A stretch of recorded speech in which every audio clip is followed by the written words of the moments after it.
Chapter 12. Granny and Reddy Fox Hunt in Vain. Old Mother Nature's plans for good quite often are not understood. Old Granny Fox. Tommy Tit and Drummer the Woodpecker and Yank Yank the Nuthatch and Sammy Jay and Chatterer this Red Squirrel were not the only ones who were out and about as soon as the great storm ended. Oh my, no. No indeed. Everybody who was not sleeping the winter away or who had not a store of food right at hand was out, but not all were so fortunate as Tommy Tit and his friends in finding a good meal.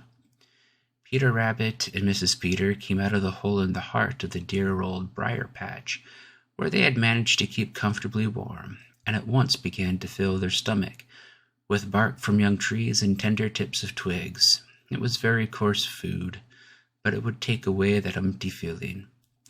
Mrs. Grouse burst out of the snow and hurried to get a meal before dark. She had no time to be particular, and so she ate spruce buds. They were very bitter and not much to her liking, but she was too hungry, and night was too near for her to be fussy. She was thankful to have that much. Granny Fox and Reddy were out too. They didn't have to hurry because, as you know, they could hunt all night. But they were so hungry that they just had to be looking for something to eat.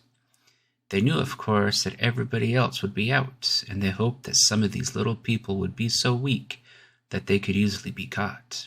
That seems like a dreadful hope, doesn't it? But one of the first laws of Old Mother Nature is self-preservation.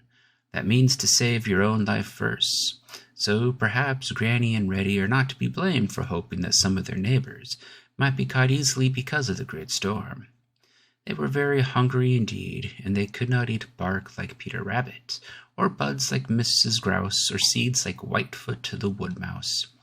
Their teeth and stomachs are not made for such food. It was hard going for Granny and Reddy Fox. The snow was soft and deep in many places, and they had to keep pretty close to those places where rough Brother North Wind had blown away enough of the snow to make walking fairly easy. They soon found that their hope that they would find some of their neighbors too weak to escape was quite in vain.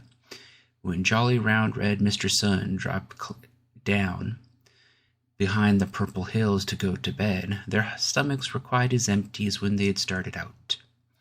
"We'll go down to the old briar patch. I don't believe it will be of much use, but you never can tell until you try. Peter Rabbit may take it into his silly head to come outside," said Granny, leading the way. When they reached the dear old briar patch, they found that Peter was not outside. In fact, peering between the brambles and bushes, they could see his little brown form bobbing about as he hunted for tender bark. He had already made little paths along which he could hop easily. Peter saw them almost as soon as they saw him. "Hard times these," said Peter pleasantly. "I hope your stomachs are not as empty as mine." He pulled a strip of bark from a young tree and began to chew it. This was more than Reddy could stand. To see Peter eating while his own stomach was just one great big ache from emptiness was too much. "I'm going in there and catch him, or drive him out where you can catch him, if I tear my coat all to pieces," snarled Reddy. Peter stopped chewing and sat up. "Come right along, Reddy. Come right along if you want to. But I would advise you to save your skin in your coat," said he. Reddy's only reply was a snarl as he pushed his way through the brambles. He yelped as they tore his coat and scratched his face, but he kept on. Now Peter's paths were cunningly made. He had cut them through the very thickest of the briars, just big enough for himself and Mrs. Peter to hop along comfortably.